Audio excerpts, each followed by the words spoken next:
몇 주 전에 제가 영화를 하나 봤는데요. 증오라고 하는 한국어 번역에는 그렇게 되어 있는 영화인데 볼히니아라고 하는 영화입니다.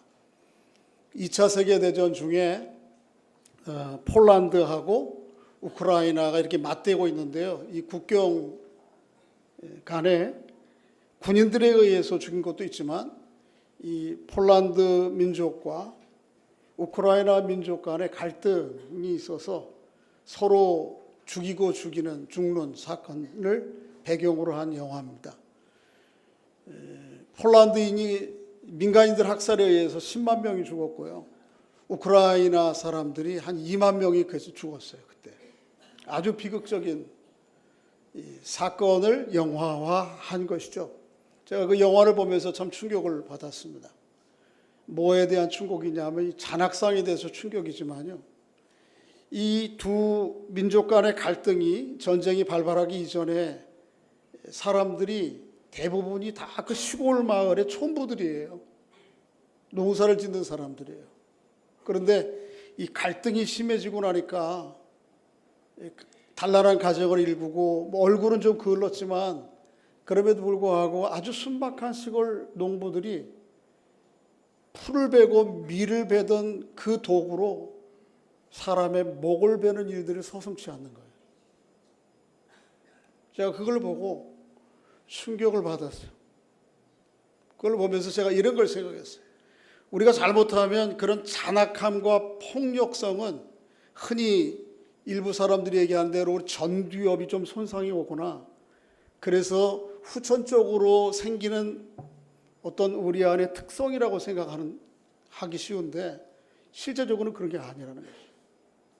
우리 안에 죄로 인해서 만들어진 본성이고 그 죄로 인해서 만들어진 본성은 어떤 환경과 조건이 되면 거기 시골 농부들이 다 일어나서 그렇게 잔악한 폭력자들이 되어서 죽이고 죽는 것처럼 똑같은 일들을 반복하게 될 수 있다는 것이죠. 그 일에 놀랐어요. 그 죄와 죄의 본성이 내 안에도 있는 것이구나. 이것 때문에 놀랐어요. 오늘 본문에 보면 어떤 사람이 예수님께 하나의 질문을 합니다. 얼마 전에 일어났던 빌라도 총독이, 로마의 빌라도 총독이 갈릴리로부터 온 몇 사람을 성전에서 드리는 그 예배하러 오는 그 사람들을 무참하게 죽였습니다. 그리고는 그들의 피를 갈릴리 사람들이 하나님 앞에 짐승의 피를 들여서 제사를 드렸는데 그 제사와 함께 섞어버렸어요. 이 얘기는 빌라도라고 하는 사람의 개인적인 폭력성만이 아니고 하나님을 신성을 모독하는 아주 의도적인 노골적인 죄예요. 이거에 대해서 예수님이 어떻게 생각하십니까? 그렇게 물었어요.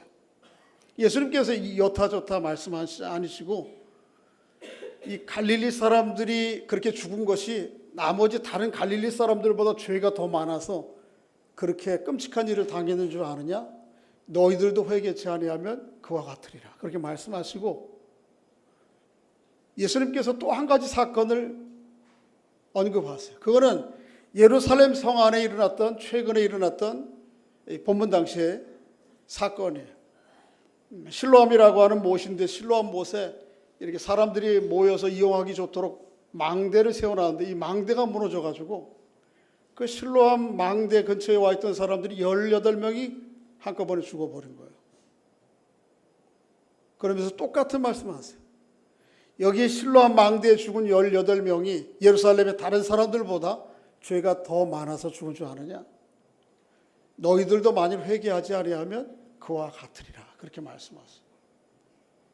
자, 여러분과 제가 사는 세상에는 빌라도와 같이 노골적인 죄로 말미암아 비극이 일어나는 일이 세상입니다. 그런 일들이 비일비재 많아요. 또 때로는 이 실로암 망대의 사건과 같이 이게 원인이 어디에 있고 가해자도 없는 것 같은데 뜻하지 않게 의도하지 않게 사건들과 재난이 일어나서 수많은 사람들이 죽기도 하는 그런 세상입니다. 이런 일이 끝나지 않아요. 오늘 본문 당시만이 아니고 오늘 이 시대까지, 오늘 본문이 있고 난 다음에 벌써 2000년이 지났지만 여전히 이 시대에는 그런 일들이 반복돼요. 6월이 되면 참 마음이 아픈 다르죠. 그렇죠? 우리 민족 간에 서로 죽이고 죽는 일들이 벌어졌죠. 그죠? 우리 나라 안에도 보면 여러 가지 이런 잘못된, 분명한 노골적인 잘못된 죄로 말미암는 비극이 참 여러 가지가 많아요. 헤아릴 수가 없어요. 어느 지역, 어느 사건들을 헤아릴 수 없을 정도로 계속 반복돼요. 또 노골적으로 그 가해자가 누구인지는 특정할 수는 없지만 왜 이런 일이 벌어질까 하는 일들이 수없이 많아요. 최근에 세월호 사건에서부터 시작해서 삼풍백화점 사건, 모든 일들이 그 누구가 원인일까 특정할 수 없을 정도로 그런 일들이 많아요. 우리나라만이 아니고 우리 밖에도 마찬가지예요. 우리가 인류사의 큰 아픔인 1, 2차 세계대전, 아까 제가 말씀드렸던 거기 폴란드의 그 사건뿐만 아니고 독일 사람들이 유대인들을 600만 명을 어떻게 하죠? 학살하죠. 일본 사람들이 한국을 비롯해서 중국, 필리핀 수많은 사람들에게 고통을 가하죠. 그런 일들 이외에도 재난들이 끝이 나지를 않는다는 거예요. 세상에는 참 안타깝게도 원치 않는 일들이, 이런 일들이 계속 벌어져요. 원인이 어디 있을까? 우리는 잘못 생각하면 그런 노골적인 죄를 지은 사람 몇 사람 때문에 이게 문제가 발생하고, 또 몇 사람들이 자기가 있어야 될 자기 몫을 제대로 감당하지 않은 것 때문에 이런 참사가 일어나간다고 생각하기 쉬운데 사실은 그렇지 않아요. 그 모든 일에, 물론 노골적인 일에 동참한 사람은 더 진짜 나쁜 사람들이지만 노골적인 죄악에 참여하지 않더라도 우리는 아주 은밀하게 이런 세상에 모두 일어나는 재난과 아픔에 대해서 은근히 다 동참한 사람들이에요. 왜 다리가 무너져요? 아마 그 원래대로 제대로 설계한 대로 다 철근을 썼거나 제대로 했거나 그 이후에 관리 책임자들이 제 몫을 다 했다면 괜찮았을 거예요. 그런데 어떻죠? 경제적 이득을 보겠다고 철근이 10가닥 들어갈 것을 2가닥 빼고, 내 보신의 편의를 위해서 남들이 보지 않는다고 제대로 점검하고 관리할 것들을 안 하고, 그런 일들은 오늘 우리가 지금 늘 하는 일들이에요. 그 모든 것들이 응축되었다가 무너진 것이 이런 사건과 재난들이에요. 그렇게 보면 이런 노골적인 죄만이 아니고 이런 은근한 어느 누구에도 구체적으로 책임을 물을 수 없는 죄들이 우리 안에 다 들어있는 거죠. 사도 바울은 그런 우리 인간들의 실상을 로마서 3장 9절에서 이렇게 얘기해요. 한번 좀 읽어보겠습니다. 시작. 그러면 어떠하냐? 우리는 나으냐?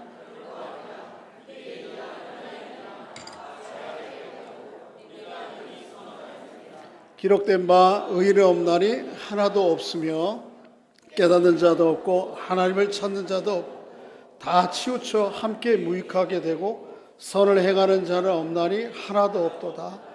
그들의 목구멍은 열린 무덤이요 그 혀로는 속임을 일삼으며 그 입술에는 독사의 독이 있고 그 입에는 저주와 악독이 가득하고 그 발은 피 흘리는 데 빠른지라. 파멸과 고생이 그 길에 있어 평강의 일을 알지 못하였고 그들의 눈앞에 하나님을 두려워함이 없느니라 함과 같다. 모든 일에 우리가 동참하고 있어요. 이런 일에 하나님을 두려워하지 않아요. 나만 괜찮으면 괜찮다라고 하는 의식과 생각들이 우리 마음에 가득 차 있다고 하는 것이죠. 이런 재난과 비극적인 사건들을 볼 때에 우리가 어디에 우리의 생각과 마음을 주목하고 있는지를 오늘 좀 본문을 통해 살펴야 됩니다. 예수님께서 이런 사건들을 가지고 왔을 때에 그래?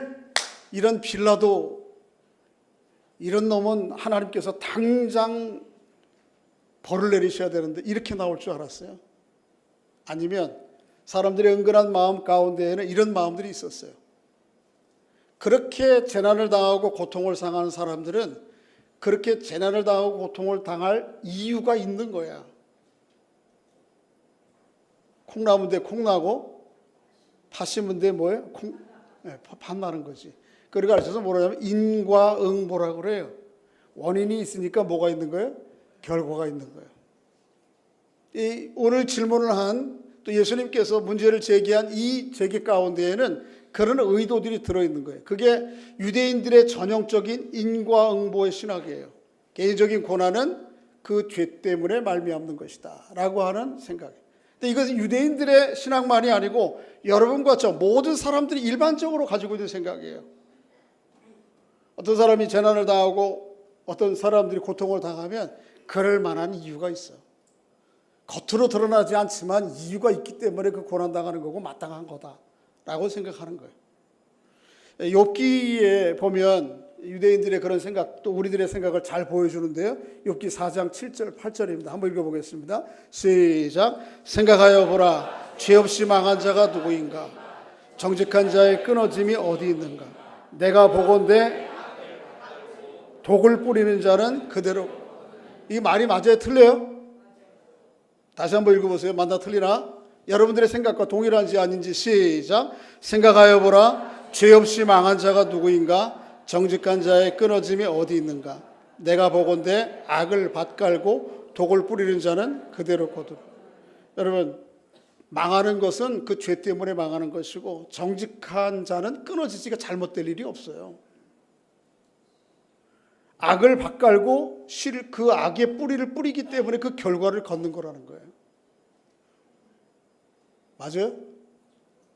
일반적으로는 맞는 것 같아요. 그러나 이 공식 속에 여러분과 제가 살아가는 이 세상의 모든 재난과 비극의 문제를 다 집어넣고 얘기할 수가 없어요. 근데 그 오늘 본문에 지금 인용한 읽어본 이 욥기는 욥이 고난을 당할 때 욥의 친구 엘리바스가 와서 자기 친구를 위로한다고 하는 말이거든요. 이게 전형적인 인과응보예요. 네가 고난과 그 고통을 당하고 있으면 우리들에게는 보이지 않는 하나님이 보시는 은밀한 죄가 네 안에 있고 부정직함이 네가 있기 때문에 내가 심판받는 거야. 그 얘기예요. 그렇지 않은 것도 있는 거예요. 욥은 그런 사람이 아니었어요. 콩 심은 데 콩 나고 팥 심은 데 팥 나는 것은 농사의 원리는 틀림없어요. 그런데 우리 인간사는 그렇지가 않아요. 나는 분명히 콩을 심었는데 거기에 가라지와 엉겅퀴가 나는 거예요. 나는 분명히 팥을 심었어요. 평생 성실하게 정직하게 누구에게도 해코지 안 하면서 그럼에도 불구하고 내 삶의 자리에서 가라지도 나고 엉겅퀴도 나고 고통스러운 일이 당하는 거예요. 우리는 쉽게 이 인과응보의 법칙에 따라서 우리가 당하는 모든 재난과 고통의 문제들을 다 해석하려고 하는데 그렇지 않다는 것이죠. 또 이렇게 인과응보의 생각을 조금 더 지나치면 어떤 생각이 드느냐면 나는 그런 재난과 고통을 당하지 않았기 때문에 나는 그러므로 그 재난과 고통 때문에 죄 때문에 고통을 당하는 사람들과는 다른 사람이다라고 하는 상대적인 자기의의 자리로 가게 돼요. 오늘 본문에 예수님께 빌라도의 이야기를 한 사람들의 저희가 바로 그런 거예요. 나는 그런 고통과 재난을 안 당하니까 그런 재난과 고통을 당한 사람들과는 다른 사람입니다. 나는 그들보다 나은 사람입니다. 그 사람들은 그런 마땅한 대가를 받을 만한 일이 있었던 것이고 나는 그렇지 않은 사람입니다 라고 은근히 자기를 의롭게 생각하는 자리로 가게 된다는 것이죠.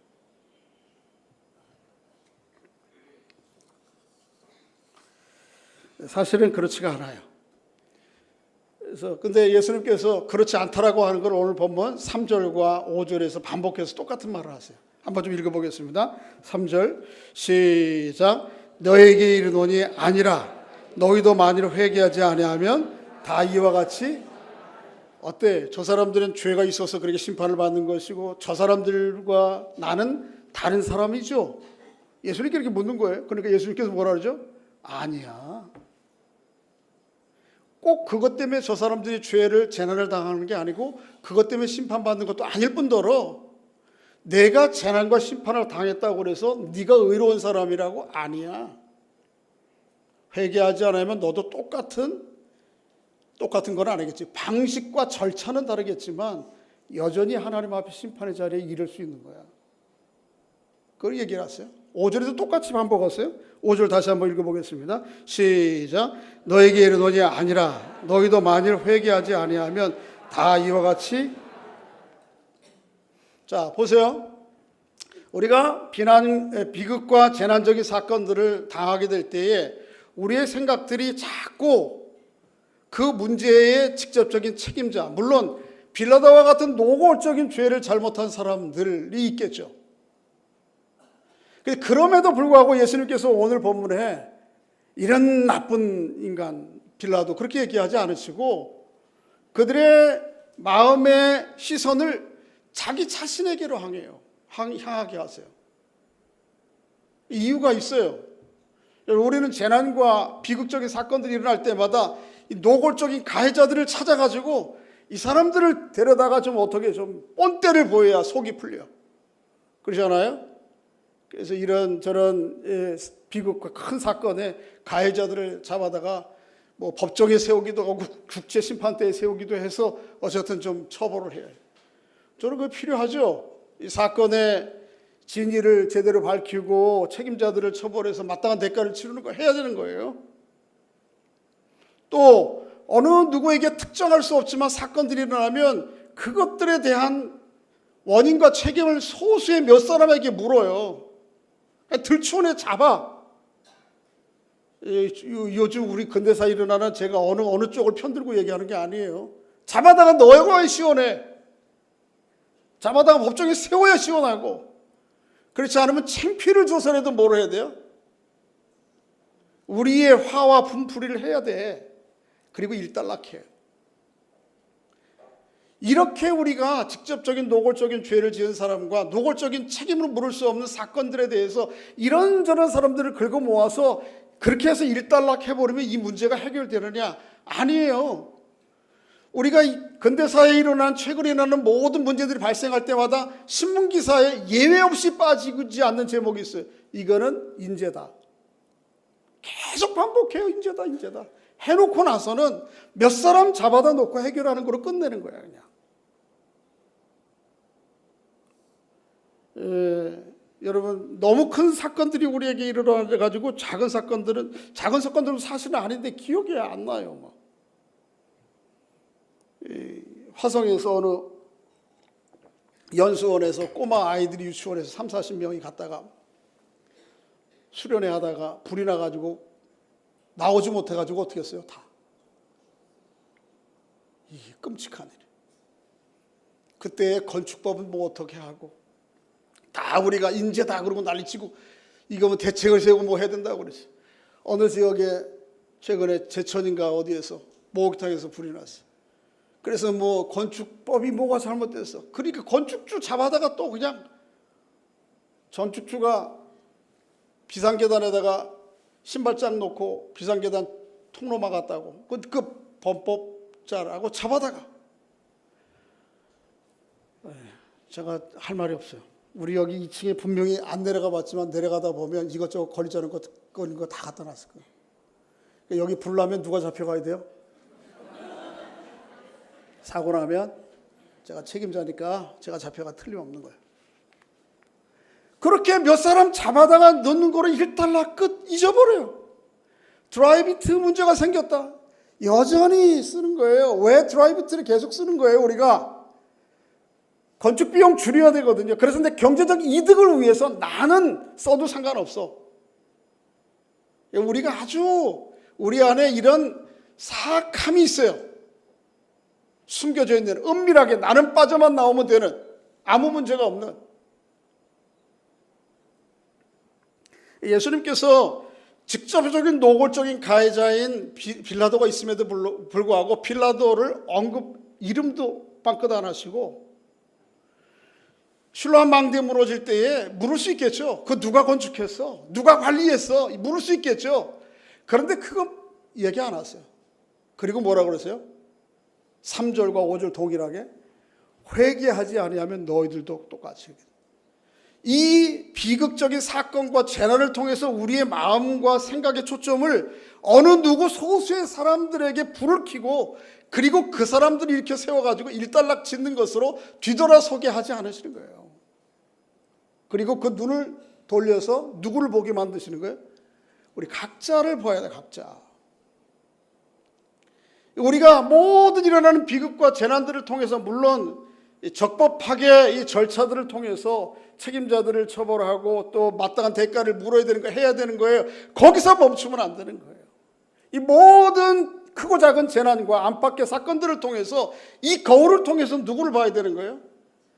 나를 봐야 되는 거예요. 나를. 우리 각자가 그렇게 나를 보고 그래서 각자를 보게 만드는 것을 다른 오늘 표현을 해본 걸 회개라 그래요. 회개. 이 회개의 일들을 반복하지 않으면 지금까지 일어난 일 앞으로 또 계속 반복돼요.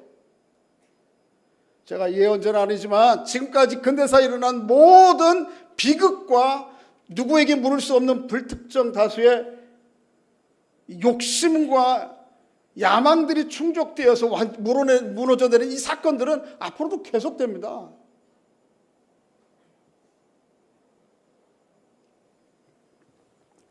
그러니까 여러분과 제가 또 이 세상에 살 길은 주님이 제시하는 방법을 따라갈 때만 길이 있어요. 어떻게 해요?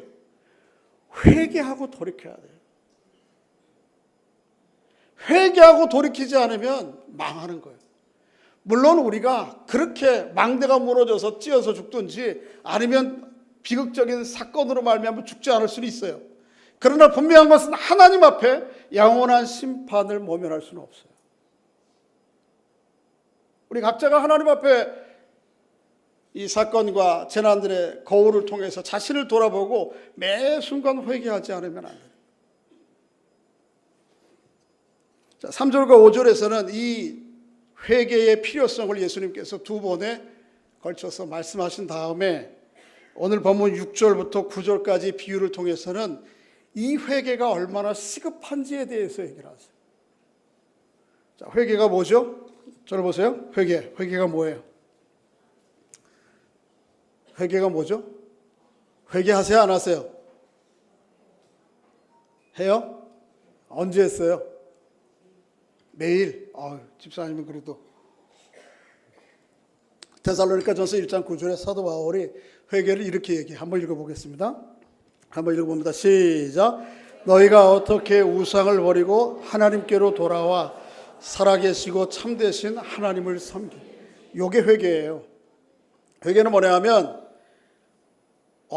너희가 어떻게 우상을 버리고 하나님께로 돌아서는 것. 내가 지금 내 인생의 최고의 가치라고 생각하는 바라보고 살았던 그 자리에서 돌이켜서 아닙니다. 내 인생의 최고의 가치와 목표는 하나님입니다라고 돌아서는 것. 이게 회개예요. 근데 회개는 그 자리에서 돌아서는 거 멈추지 않고 어떻게 해요? 돌아서서 하나님께로 향해서 나아가는 거예요. 그걸 하나님을 섬기는 것이라 그렇게 얘기해요. 오늘까지는 내 인생의 최고의 목표와 가치가 돈 버는 것이, 이 돈이면 뭐 우정도 친구도 잠도 안 자고 세상의 온갖 것 다 차선으로 미룰 수 있다고 생각했던 그 자리에서 아닙니다. 하나님 내 인생과 세상 역사의 주인은 하나님이시고 내가 누리는 선하고 아름다운 모든 것은 하나님께로부터 옵니다라고 돌아서는 이게 회개예요. 하나님 나를 나답게 하고 멋지게, 제가요 이상한 우상이 있어요. 다른 교회에 이렇게 가잖아요. 헌신예배를 가거나 무슨 모임이 있거나 그러면 그 교회에 이렇게 주보를 봐요. 주보를 보는데 꼭 항상 어디를 보냐 하면 헌금 순서를 먼저 봐요. 이 교회 헌금을 몇 명이 하나. 이 헌금을 보면 이 교회의 규모와 재정 정도를 알 수 있으니까. 그게 뭐예요? 제 안에 우상이에요, 우상. 그래서 우리 교회가 이 교회보다는 크구나. 이 교만함이 내 안에 있는 거예요. 여러분들에게는 어떤 우상이 있어요? 남들이 경제적으로 잘 되는 거 보면 배가 아프죠? 그렇잖아요, 솔직하게. 불쌍한 사람들 보면 아이고 안 됐다 진짜 울어주고 마음이 그런데 진짜 잘 되는 사람 보면, 친구 중에 내 친구 중에 잘 된 사람 보면 좋겠다 축하한다. 근데 속은 되게 씁쓸해. 이게 여러분 안에 있는 우상이에요. 이렇게 우상으로부터 돌아서지 않으면, 그리고 돌아서서 하나님께로 계속 나아가지 않으면 어떤 거예요? 이런 것들이 응축돼서 계속해서 앞에서 열거한 일들이 발생하는 거예요. 그러니까 우상은, 회개는 이 내가 우상을 가장 귀하게 여겼던, 존귀하게 여겼던, 하나님보다 귀하게 여기는 모든 것, 그게 자녀라 할지라도, 내 생명이라 할지라도 우상에 여기로부터 돌아서서 하나님께로 나아가지 않으면 똑같이 망하는 거예요. 우리 똑같이. 세례 요한이 그렇게 얘기를 했어요. 회개에 대해서 한번 좀 읽어보겠습니다. 누가복음 3장 7절 시작. 독사의 자식들아, 누가 너희에게 일러 장차올 진노를 피하라 하더냐. 그러므로 회개에 합당한, 회개에는 합당한 뭐가 있어야 돼요? 열매가 있어요. 잘못 생각하면 회개가 하나님 앞에 눈물 짜고 콧물 짜고, 물론 그거 있어야 돼요. 감정적인 격동이 있죠. 우리 실상들을 보고 내가 하나님을 등지고 살아갔던 나의 모습에 대한 거룩한 안타까움과 슬픔이 있단 말이에요. 그래서 때로는 그런 격정과 슬픔이 있어요. 그런데 그것만이라고 생각하면 곤란해요. 회개는 뭐예요? 하나님께로 돌아서서 회개에 합당한 열매가 있는 거예요. 삶이 있는 거예요. 세례 요한이 요 얘기하고 난 다음에 구체적으로 회개에 합당한 열매가 무엇인지를 이하에서 이야기하고 있어요. 11절 한번 읽어보겠습니다. 시작. 대답하여 이르되 옷 두 벌 있는 자는 옷 없는 자에게 나눠줄 것이요 먹을 것이 없는 자도 그렇게 할 것이라 하고, 세리들도 세받고자 하여 와서 이르되 선생님이여 우리가 무엇을 하리까 하매, 이르되 부과된 것 외에는 거두지 말라 하고, 군인들도 물어 이르되 우리는 무엇을 하리까 하매, 이르되 사람에게 강탈하지 말며 거짓으로 고발하지 말고 받는 급료를 족한 줄로 알까? 각자 자리에서 하나님께로 돌이켜야 될 삶이 있어요. 행동의 변화들이 있어야 되는 거예요. 그게 진정한 회개예요. 너무 자주 똑같은 예화 한다고 우리 집사람 뭐라 그러는데, 새벽 예배에 옛날에 부흥 강사님이 한 얘기 또 하는 거예요. 새벽 예배에 와가지고 하면서 울고 한 2시간 울고 난 다음에 하나님 앞에 회개하고 그런 다음에 예배당을 쭉 내려가다 보니까 해가 반짝반짝 비치는데, 지나가는 길에 남의 집 담장 너머로 호박이 주렁주렁 달렸는데 호박이 그 빛이 얼마나 반짝반짝 빛나는지, 오랫동안 기도했으니까 벌써 다 갔어. 집에 자기 혼자밖에 없어. 그러니까 어떻게 제일 빛나는 놈을 하나 탁 타가지고 자기 치마 속에다가 어떻게 회개한 거예요, 안 한 거예요?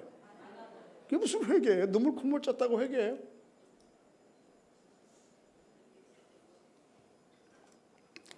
사도 바울이 사도행전 26장에도 동일한 얘기 한번 읽어보겠습니다. 시작.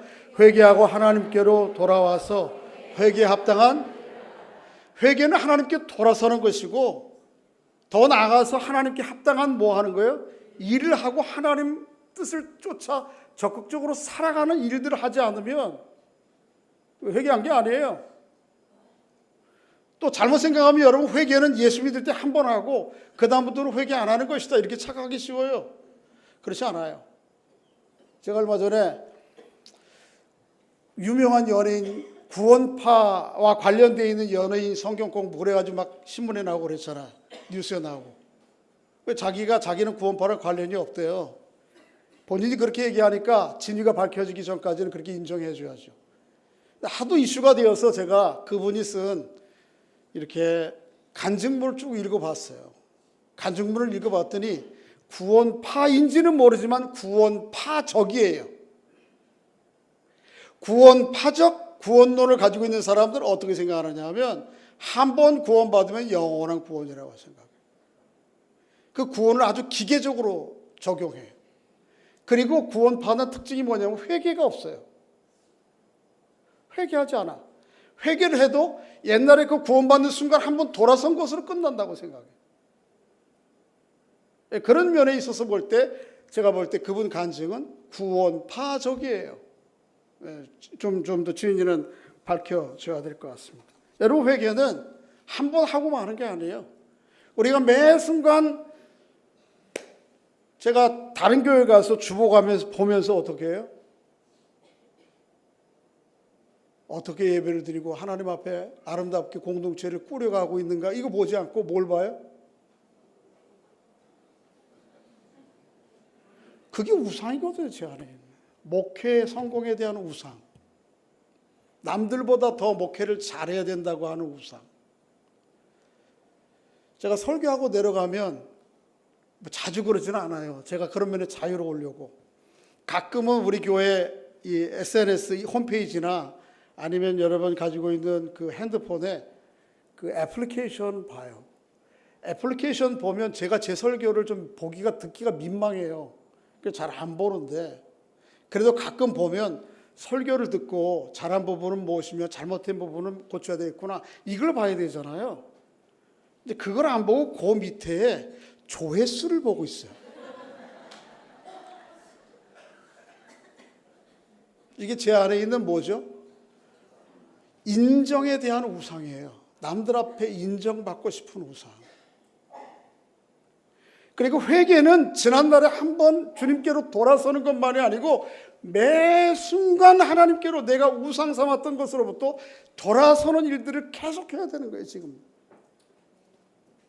우리 각자가 여러분과 제가 주어진 자리에서 크고 작은 사건과 비극적인 문제들을 보고, 이것들을 보고 그저 그 가해자 몇 사람, 아니면 드러나지도 않았지만 들추어내서라도 잡아다가 세우고 보내고 감옥에, 그래서 일단락 끝내는 것을 반복하면 이런 일들은 계속 반복된다니까. 영원히 반복.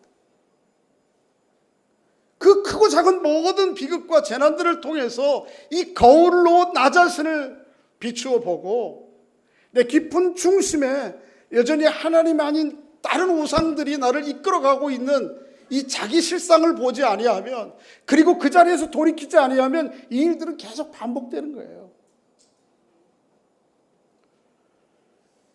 근데 이 회개의 때가 주구장창 있는 게 아니에요.